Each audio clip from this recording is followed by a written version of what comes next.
Hello everyone, स्वागत है आप सभी लोगों का कल्याण इंस्टीट्यूट यूट्यूब चैनल पे। आज हम इस वीडियो के अंतर्गत मुद्रास्फीति का निवेश पर प्रभाव यानी कि impact of inflation on investment को जानने और समझने का प्रयास करेंगे कि मुद्रास्फीति का निवेश पर क्या और किस तरह का प्रभाव पड़ता है। तो आज की इस वीडियो के अंतर्गत हम यही समझेंगे, तो आप इस वीडियो को अंत तक जरूर देखिएगा। और अगर चैनल को अभी तक सब्सक्राइब नहीं किया है तो चैनल को जरूर सब्सक्राइब कर दीजिएगा।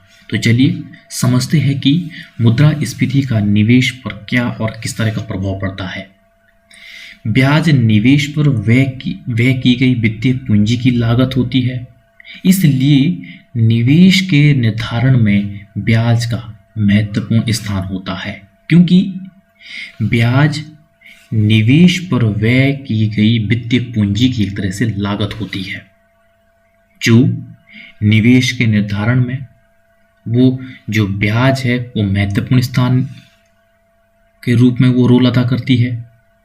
जब यहाँ पर जो ब्याज दर है वो निवेश के रूप में वो महत्वपूर्ण लागत के रूप में रोल अदा करती है, तो ऐसे में निवेश के निर्धारण में जो ब्याज है उसका रोल काफ़ी ज़्यादा हो जाता है।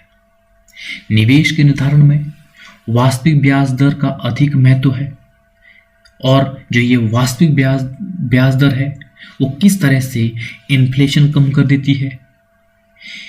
जो ब्याज की मौद्रिक दर दी हुई होती है, तो ऐसे में मुद्रास्फीति की जो वास्तविक दर है वो कम कर देती है, क्योंकि यदि मुद्रा की जो मौद्रिक ब्याज दर है अगर वो 11% है, तो मुद्रास्फीति की अगर हम पूर्वानुमान लगाते हैं अगर वो 7% है, तो ऐसे में जो वास्तविक ब्याज दर है वो कितनी रह जाएगी? 4 रह जाएगी, क्योंकि जो 11% है वो मौद्रिक ब्याज दर है।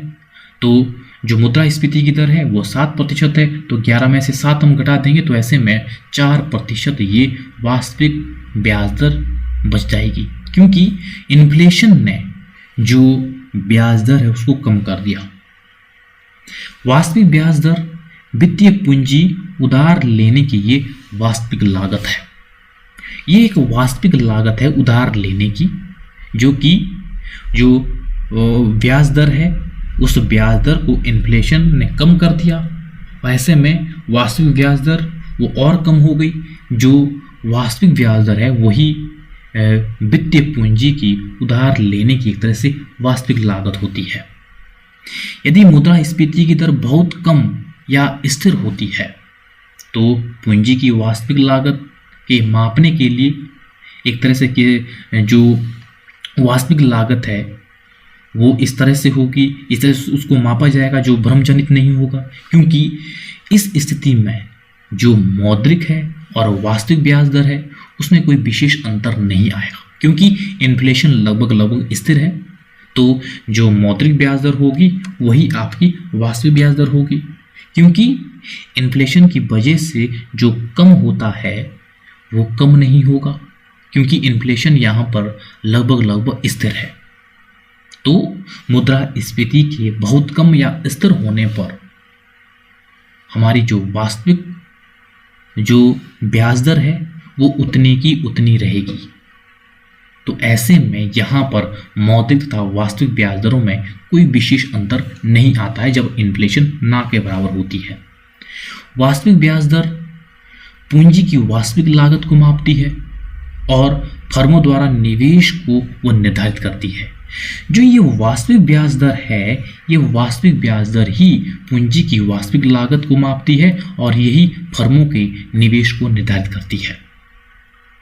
जितनी ये वास्तविक ब्याज दर कम होगी उतना ही निवेश अधिक होगा। मुद्रास्फीति की दर जितनी अधिक होगी तो वास्तविक ब्याज दर उतनी ही कम होगी, जिससे कि फर्म अधिक निवेश करने के लिए प्रेरित होगी, क्योंकि वास्तविक ब्याज दर कम होगी इन्फ्लेशन से। धीमी गति की मुद्रास्फीति आर्थिक विकास के लिए वो हितकारी होती है, क्योंकि इससे निवेश में वृद्धि होती है जो उत्पादन क्षमता को बढ़ाती है। जो इन्फ्लेशन है, इन्फ्लेशन से क्या होता है? इन्फ्लेशन से इन्वेस्टमेंट बढ़ेगा, आर्थिक विकास होगा और उत्पादन क्षमता बढ़ेगी। यदि वास्तविक मजदूरियों में वृद्धि कीमत स्तर में वृद्धि से पीछे रहे तो ऐसे में मुद्रास्फीति द्वारा लाभ मार्जिन वो बढ़ जाएगा और परिणाम स्वरूप मुद्रास्फीति राष्ट्रीय आय के वितरण में इस तरह से जो धनी जो निवेश करता है या ये कहे कि उद्योगपति है उनके हित में वो बना देती है इन्फ्लेशन, क्योंकि यहाँ पर वास्तविक मजदूरी में वृद्धि कीमत स्तर में वृद्धि से पीछे रह जाए। अगर कीमत में ज़्यादा वृद्धि हो मजदूरी में कम वृद्धि हो तो ऐसे में मुद्रास्फीति द्वारा जो लाभ मार्जिन है, जो उत्पादक है, जो उद्यमी है उसके बढ़ा देता है। तो ऐसे में जो मुद्रास्फीति है वो किस तरह से राष्ट्रीय आय वितरण में किस तरह से वो असमानता ला देता है। जो धनी है, जो निवेश करता है, उद्यमी है, उनके पक्ष में ये मुद्रास्फीति होती है और इसके परिणाम स्वरूप किस तरह से राष्ट्रीय बचत में वो वृद्धि होती है और जो निवेश तथा आर्थिक विकास को बढ़ाने में वो कार्य करती है।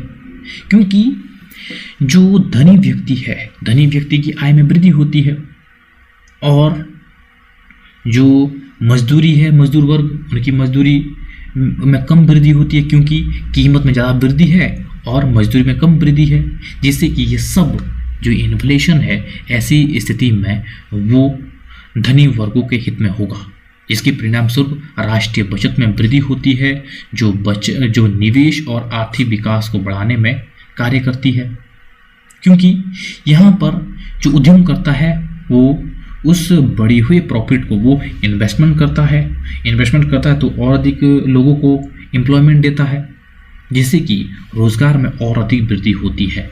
मुद्रास्फीति विशेषकर गरीबों को बुरी तरह से वो प्रभावित करती है और मुद्रास्फीति गरीबों पर कर के रूप में भी इसे जाना जाता है कि किस तरह से जो मुद्रास्फीति है वो एक तरह से गरीबों पर टैक्स के रूप में भी देखा जाता है। तो इस तरह से जो मुद्रास्फीति है वो किस तरह से जो धनी लोग हैं, जो उद्यमी है, जो निवेश करता है उनके पक्ष में होती है और जो श्रमिक वर्ग है उनके हित में मुद्रास्फीति नहीं होती है क्योंकि उनकी मजदूरी उस तरह से नहीं बढ़ती है जिस तरह से कीमतों में वृद्धि हुई है।